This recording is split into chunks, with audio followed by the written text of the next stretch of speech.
Hello बच्चों, कैसे हैं आप लोग। आज हम टॉपिक लेकर आ गए हैं फिजिक्स का फोकस और फोकस दूरी। ठीक ना।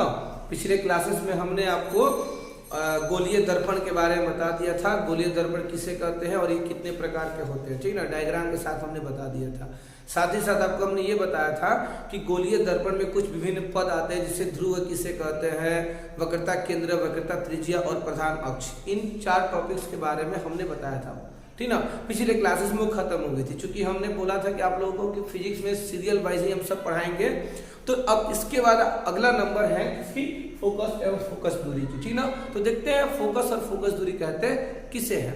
ठीक ना, तो देखिए दर्पण 2 है, एक अवतल दर्पण है और ये आपको उत्तल दर्पण है। ठीक ना, क्योंकि गोलीय दर्पण के 2 भाग और दोनों के फोकस एवं फोकस दूरी के बारे में जानना है। ठीक ना, तो सुनिए यहाँ पहले डायग्राम के रूप में समझाते हैं। यहाँ देखिए ये अवतल दर्पण है, आपको दिख रहा होगा।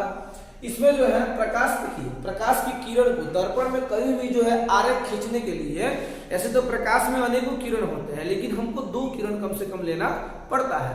तो जितने भी डायग्राम आपको मिलेंगे, ठीक ना, चाहे दर्पण चैप्टर में हो चाहे लेंस चैप्टर में हो, उसमें आपको किरण 2 ही लिया जाएगा, 2 से कम नहीं लिया जाएगा, क्योंकि 2 से कम लिया जाएगा तो डायग्राम आधा अधूरा रह जाएगा। ठीक ना, तो इसलिए 2 को लिया जाता है। देखिए 2 किरण लिए हैं, एक ए बी दिख रहा है और एक ये किरण दिख रहा है। इसको चलिए मान लेते हैं जो है ई एफ किरण है।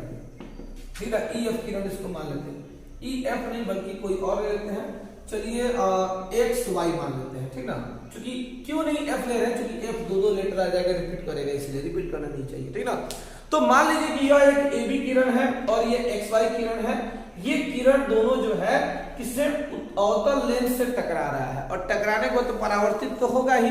तो परावर्तन के बाद देखिए ये दोनों ही किरण टकरा करके इस एफ बिंदु से मिल रही है। ठीक ना, एफ बिंदु से मिल रही है ना, तो जिस बिंदु से मिल रही है ये किरण है, यानी कि आपतित हो रही है और दर्पण से टकरा रही है, टकराने के बाद से एफ बिंदु पर मिल रही है।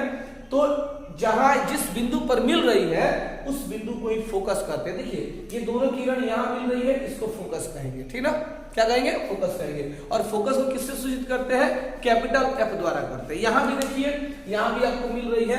जरा आप दोनों को समझिए, अवतल लेंस का फोकस किसे कहते हैं, अवतल दर्पण का, सॉरी दर्पण लेंस नहीं कहिएगा, किसी प्रकाश स्रोत से आ रही प्रकाश की किरणें दर्पण से परावर्तन के पश्चात जिस बिंदु से मिलती है उस बिंदु को फोकस करते हैं।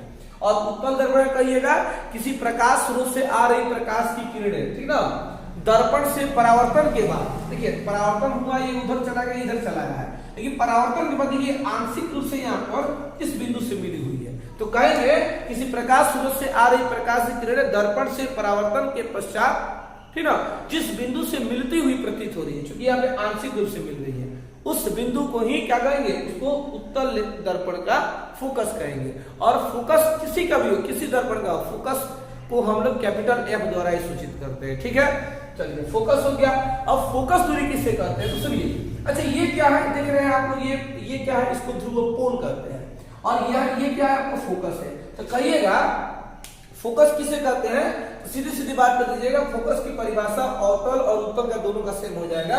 कहना है कि ध्रुव और फोकस के बीच की दूरी को फोकस दूरी कहते हैं। ठीक ना, और फोकस दूरी किससे सूचित करते हैं, एफ द्वारा, स्मॉल एफ द्वारा सूचित करते हैं। ठीक ना, बात समझ में आ गई। इसमें एक चीज और बता देते हैं आप लोगों को कि अवतल दर्पण का जो फोकस दूरी होता है वो आपको ऋणात्मक होता है, और उत्तल दर्पण का जो फोकस दूरी होता है वो धनात्मक होता है। कारण यह है कि देखिए आप लोग पढ़े होंगे 9th में, ठीक ना, निर्देशांक ज्यामिति, उसमें आपको बताया कि मूल बिंदु के बाईं तरफ जो दूरियां होती है वो माइनस होती है, और दाईं तरफ की जो दूरियां होती है वो धनात्मक होती है ना जी।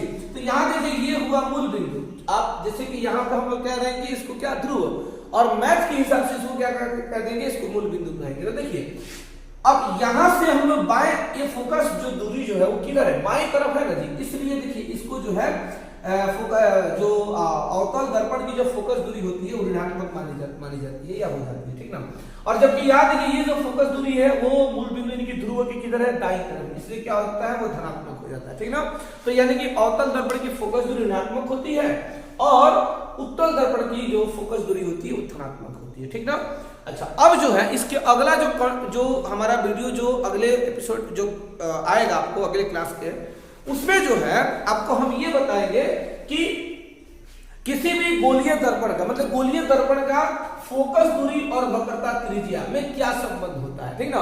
इस संबंध को हम लोग कल साबित करेंगे। तो इस संबंध को हम बता देते हैं F=R/2 होता है, ठीक ना, एक फॉर्मूला है और इसको हम कल आपको साबित भी करके दिखाएंगे, ठीक ना। अच्छा, एक चीज और है, वक्रता त्रिज्या के बारे में चर्चा हो रही है तो अभी हम बता दें, ठीक ना। वक्रता त्रिज्या कहते किसे है, तो देखिए ये है वक्रता केंद्र और ये हो गया ध्रुव। क्योंकि दर्पण में कहीं से भी दूरियां मापी जाती है उस बिंदु को ध्रुव कहते हैं, यानी कि सभी दूरियां ध्रुव से ही मापी जाती है। जैसे अभी देखिए फोकस दूरी को मापा गया ध्रुव से, उसी तरह से वक्रता त्रिज्या को भी ध्रुव से ही मापा जाता है। अर्थात कहेंगे कि वक्रता केंद्र और ध्रुव के बीच की दूरी को वक्रता त्रिज्या कहते हैं। तो कल हम लोग जो है वक्रता त्रिज्या और फोकस दूरी के बीच के संबंध यानी कि F=R/2 साबित करेंगे, ठीक ना। आज के लिए हमारा वीडियो इतना ही है। हमेशा के लिए हमारे वीडियो को देखने के लिए बहुत बहुत धन्यवाद।